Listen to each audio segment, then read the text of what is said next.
እኔ ከዚህ በኋላ የምፈልገው ሁልጊዜም እንደምትወዷት አውቃለሁ እመቤታችን ግን ከዛሬው ስብከት በኋላ የምፈልገው በትክክል እመቤታችን ቅርባችሁ እንድትሆን እንደሆነች እንድታስቡ ግን እፈልጋለሁ። በቃ እንደምትሰማችሁ አጠገባችሁ እመቤታችን እንደዚህ ያርግልኝ እሺ ብላችሁ እናታችን እማማ እንዲያርግልኝ እሺ እንደምንል እናታችን እርግጠኛ እንደምንሆን እርግጠኛ እንድትሆኑ እፈልጋለሁ። እመቤታችን በጣም ችግሮቻችን ትመለከታለች፣ ድካም ትረዳለች። እናታችን ናት። እንዴት እንደሆነ እነግራችኋለሁ። ስለዚህ እንዲያርጋ ሰው ማስደሰት የምታውቅ እመቤታችን ደስታ በጆሮዋ ከገባ በኋላ ወደ ኤልሳቤጥ ሄደች። ኤልሳቤጥን አስደሰተች፣ ጽንስ አስደሰተች።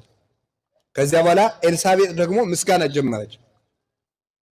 የጌታዬ እናት ወደ እኔ ትመጭ ዘንድ እኔ ምንድን ነኝ? የጌታዬ እናት የሰላምታንችን ድምፅ በሰማው ጊዜ ጽንሱ በማህፀኔ ውስጥ ዘሏልና ከእግዚአብሔር ተልከው የነገሩሽን እንደሚሆን የምታመኝ አንቺ ብፅዕት ነሽ ብላ ተናገረች። ኤልሳቤጥ ሃይማኖት ተነግራለች። የጌታዬ እናት ብላ እመቤታችን ወላዲት አምላክ መሆኗን መስክራለች። በትክክል ወላዲት አምላክ ቴኦቶኮስ አምላክን የወለደች እንደሆነች መስክራላታለች። በዚህ ውስጥ ምስጋና የሚገባት እንደሆነችም መስክራለች። እመቤታችን የደስታ ምንጭ መሆኗንም መስክራለች።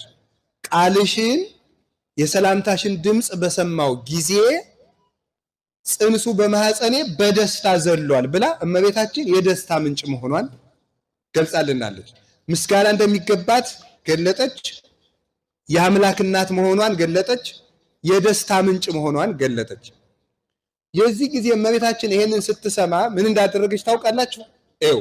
እዚህ ውስጥ ትህትናዋን ተመልከቱ። የእመቤታችን ለጸሎት ያላትን ፍቅር ተመልከቱ። አንቺ ብፅዕት ነሽ የአምላክ እናት ነሽ ተብላ ስትነገር ምስጋናው ወደ ውስጧ አልገባም። ፈጣሪዋን ያመሰገነችው ታብዮ ነፍሴ ኤልሳቤጥ ድንግል ማርያም ሆይ አንቺ ልዕልት ነሽ፣ ወደ እኔ ልትመጪ አይገባም ማለት ልዕልት ነሽ ማለት ነው። ብፅዕት ነሽ፣ ንድ ክብርት ነሽ፣ እውነተኛ ማንነት ያለሽ ነሽ።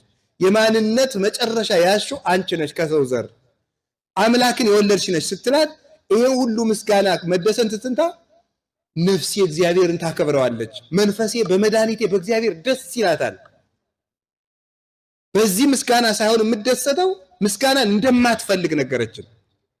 የምደሰተው በመድኃኒቴ በእግዚአብሔር ነው ብላ ተናገረች። አብዮ ነፍሴ ለእግዚአብሔር